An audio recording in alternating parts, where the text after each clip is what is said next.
最速馬がいます。デビューしてから負けを知らない4歳馬がいます。それはいずれも G1 ホース。第49回毎日王冠パドックから、まずは9頭の馬体重とその増減ご覧いただきます。そして宝塚記念以来となりますサイレンス鈴鹿ですが、今回馬体重は6キロ増えました。452キロ。そして NHK マイル以来のエルコンドルパサー、増減ありません。470キロです。そして朝日杯3歳以来というグラスワンダー、こちら増減ありません。486キロ。さてパドックの解説は大川慶次郎さんです。この前のレースで勝利の拳ということでありまして、その調子でですね、このレース予想していただきたいと思います、よろしくお願いします。まずは何と言いましてもサイレンス鈴鹿ということになるんですが、いかがでしょうか。こちらは、4歳の時にね、ちょっとゲート内でくぐったりなんかする癖のあるところがあるんでね、それだけが怖いなという感じで見ておりました。今日の落ち着きはまたちょっと一流ですね。落ち着いてますね。ふっくらしてるし、非常に状態はいいと思いますよ。さてこれ追い切りの映像ということになりますが、調教はい、これ合わせたら問題にしないんですがね、時計が早すぎますね。50秒切ったようですからね、なかなか出ないんですよ。ミフォノブルボン以来の時計ですね。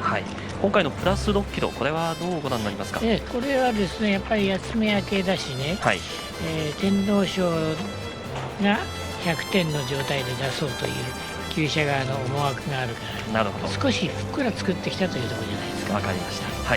さあでは続いて今度は6番のグラスワンダー、こちら朝日杯以来10ヶ月ぶりということになりましたけれども、増減なしで馬体重が出てまいりました。コクを詰めたりなんかしてないでね、ぴったり仕上がってきたということで、そうですか。これ今のところ陣営もおっしゃってないんですが、あとどこ使うということをおっしゃってないでしょう。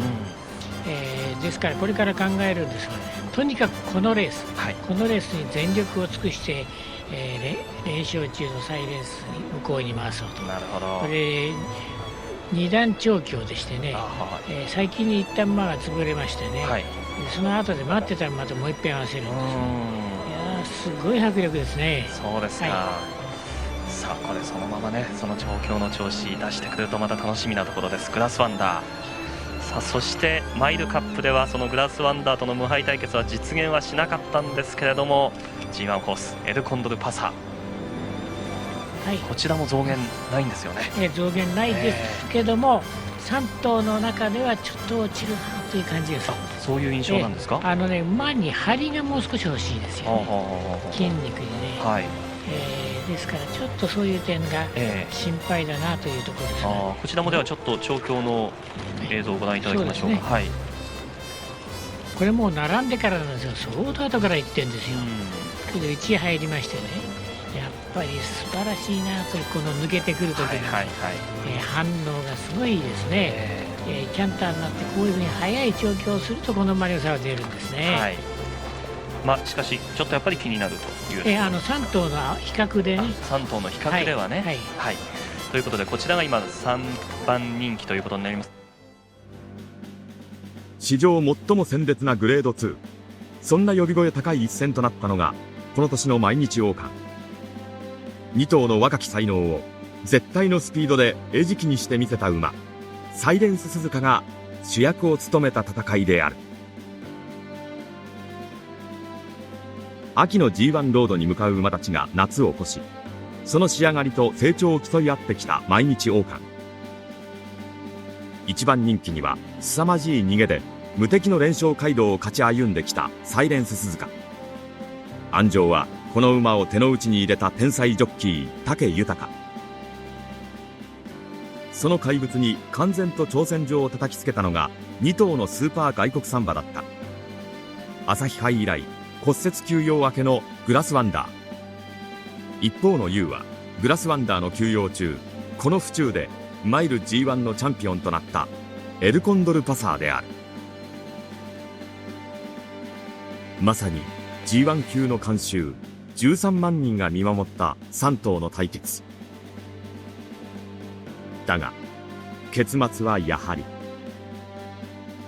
さあまとめの方お願いしましょう。はい、10ヶ月ぶり小馬の初挑戦、いろいろありますけれども、絶対能力で6番グラスワンダーが強いという考えでこれを本命しました。10ヶ月ぶりでもそうですね、春を休んでいても大丈夫と、はい、このザワバーが吉田さん G2 じゃないですよね、 G1 ですよこれは。 G1 ですね、これは。全国のテレビの前の皆さんのお耳に達したと思います。府中の大歓声。さあ展開は分かりきっています。問題は4歳2頭がどうつけるか。吉田さん一言。やっぱり任しに行くっていう感じがあると思いますんで、はい、どこから動くかが問題だと思いますね。どこから動くか、そのあたりはどこから動くかなというのが一番の焦点だと思いますね。お互いがお互いを知り尽くしています。小細工無用の真っ向勝負、府中1008毎日王冠スタート。グラスワンダーやや出がよくありません。的場騎手、しかしそこは知り抜いています。すっと落ち着いて前に持ち出す。後方に下がったのはサンライズフラッグ。乾いた西日を浴びて秋の府中のターフ開幕週。そうです、サイレンス鈴鹿当然行く。問題はペース。そして2番手エルコンドルパサー、手綱はがっしり持ったまんま海老名正義とのコンビ。外目黄色い帽子はランニングゲール。ビッグサンデーもついている。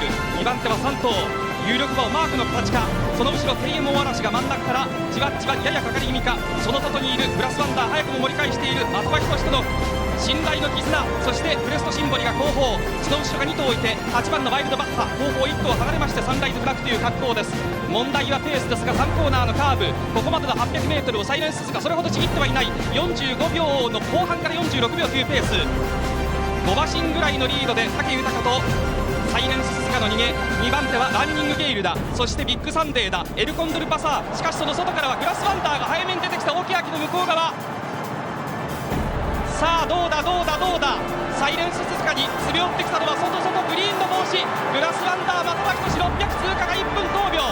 ビッグサンデー青い帽子エルコンドルパサー。やっと見えた。スピードの向こう側、静かでどこまでも綺麗な私が見たかったもの。さあ真っ向勝負。サイレンス鈴鹿リード3馬身、叩いてビッグサンデー、久々グラスワンダー、エルコンドルパサー海老名、坂を登る。サイレンスまた逃げ、外に少し寄りながらエルコンドルパサー、グラスワンダーの伸びが苦しい。200を通過。サイレンス鈴鹿だ、サイレンス鈴鹿だ。2番手はエルコンドルパサーが離れている。グラスワンダーは3番手も苦しい。グランプリホースの貫禄、どこまで行っても逃げてやる。見事だ見事だ、サイレンス鈴鹿。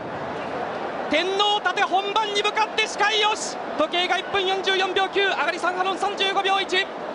2着エルコンドルパサーですが大きな差がつきました。吉田仁さんです。今までのサイレンスのパターンとちょっと違うもんでね、引きつけての逃げになりましたんでね、ぶっちぎってはいかなかった。いかなかったですね、はい、ただ1分44秒9というのは昨日今日の芝の状態考えますと、もうレコードに等しいですね。